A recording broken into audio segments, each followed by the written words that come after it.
Hello, today is Tuesday, October 20th, 2020. I'm Joe Schmidt from TC2, and this is Staying Connected.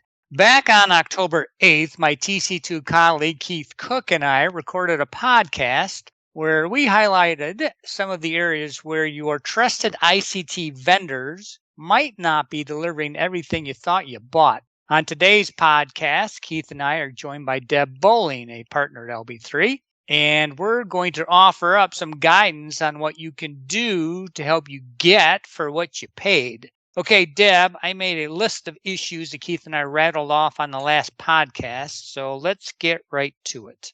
Okay, Joe, I'm ready. Now, we talked about the components that make up a network. We pointed out that companies might be on the hook for last mile access, special construction charges, and that the special construction might delay the installation. We also said that even wireless coverage may be an issue that could cost you something and delay a rollout. Joe, with special construction, establishing a process to address the potential delay in cost is the key. If you don't establish a process and put it into the contract, the online or the fine print terms will govern, and those will impose cost. So what does the process look like? Before placing the order, ask the supplier if they are using on-net lit facilities or relying on a third party such as another ILEC or a non-US access provider.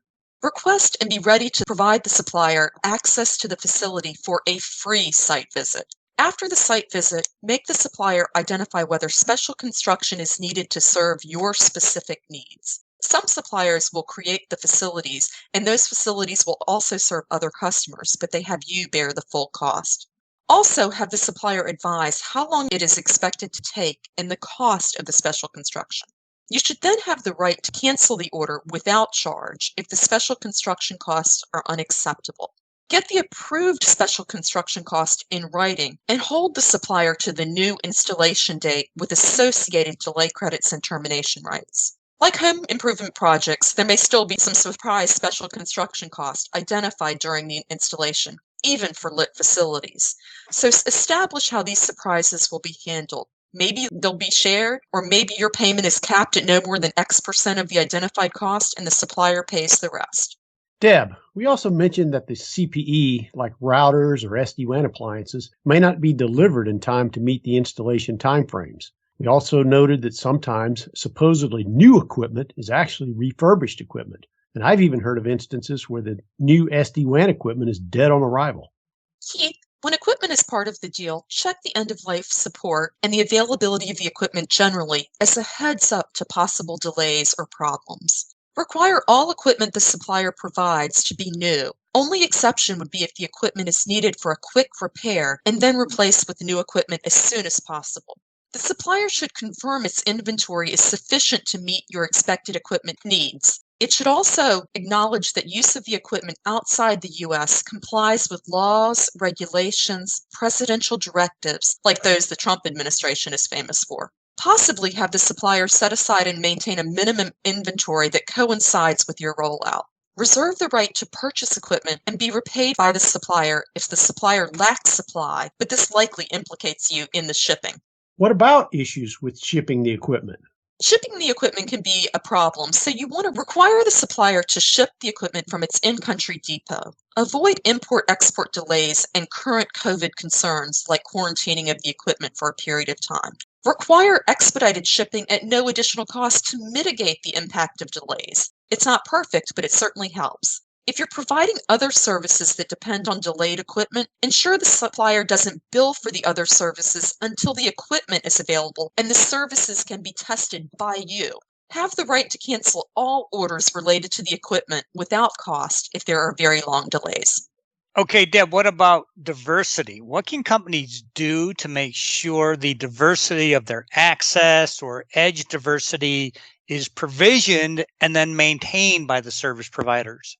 Joe, you can have the suppliers provide maps, pre-construction maps and as-built. This is easier if you're purchasing a complete new build, like a DWDM ring. But as Keith said on the last podcast, it's difficult for standard access. So if you're asking for it, you probably want to limit your request to most critical sites. As an alternative, you can set specific path, entry, pop separation requirements in your contract without a map. And then you can get supplier senior officer certifications that those requirements have been and will continue to be met. You can also do this for pop diversity, geographic diversity, and equipment diversity in the supplier's building.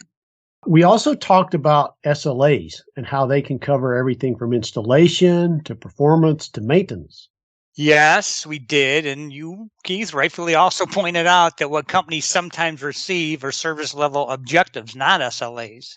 The key is to get something that is enforceable under the contract. You need to get SLAs or something that's enforceable, but with installation, if the supplier has control, you should get reasonable SLAs. The key is to make sure that you don't pay for the port, for example, if the supplier hasn't delivered the access. And acceptance and billing should not begin until both are delivered, unless failure to deliver access is your fault, such as you just didn't show up for installation at the site when they had scheduled it. For international installations, there is more reliance on third parties, particularly for the local access. Like with special construction, you need to establish a process to set a date quickly, and if that date is not acceptable, seek the right to terminate or cancel the order without liability, get SLA credits for delays, and the right to terminate. You guys talked about broadband and dedicated internet performance on the last podcast. Companies need to be very careful as the devil is in the details, typically in the unstated online terms that, quote, supplement the agreement. It is wise to ask upfront how the carrier appears and sizes its network. So is there anything a company can do to confirm the class of service it's paying for is being delivered?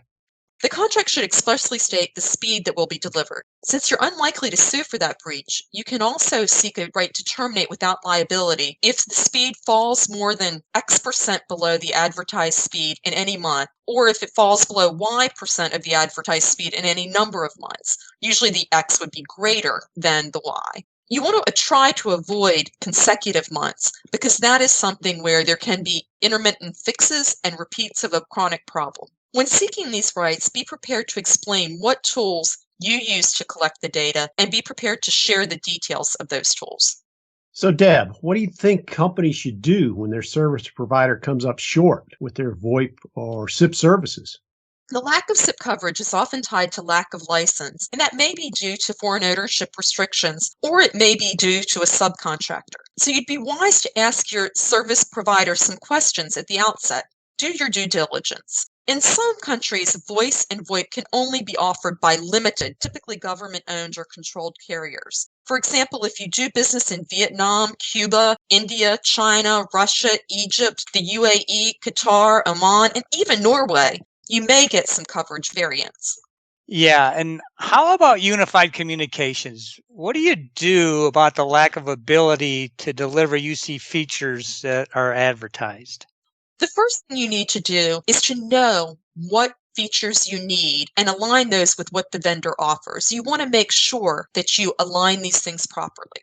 We recommend that the clients get a price for what they need today and what they may need during the term. And you specifically describe the UC features in the contract. Many times the suppliers simply want to refer to the online terms, and by doing that, they can change the features in ways that you may not want. Since our last podcast, Apple has announced its new 5G iPhone. I'm sure that's going to have some impact in the mobility space. Yep, I'm sure you're right, Keith. Even though the 5G networks in the US aren't ready for prime time, people are going to want that device. It's going to be more important than ever to build the TCO model to understand where the costs are coming from and then optimize and manage the mobility program. Companies should expect some new plans will be available and be prepared for some potential changes in user behavior. And given the cost of that and other devices, make sure all termination rights and end-of-line terms give you the right to unlock the SIM card. I've seen some suppliers, even before the iPhone 5G, now asking for 36 months for line terms or making you repay. And make sure that any repayment reflects an appropriate prorated portion of this device cost. And this happens when they give you a deal. So if the iPhone 5G they were selling to you for $500 instead of its list price, you want to make sure that that pro rata repayment only takes into account that $500 break that you got. There are lots of other topics that are starting to become important, like archiving messages. Make sure that you understand these needs and you update your employee policies and you get the carrier's buy-in. Deb, what about account support? We pointed out on the last podcast that account support seems to be declining unless enterprises are willing to actually pay for it. Keith, today many service providers refuse to provide account support for free, but they may offer an offsetting credit to cover the cost or part of the cost of the account support. Try to eliminate repayment if the service is terminated. If not, ensure payment is only if you terminate the account support other than for cause. Your contract should also allow for increases and decreases in account support as you want a predetermined price. Establish prices for each position on the account team so that you can increase and decrease and adjust your account team price accordingly.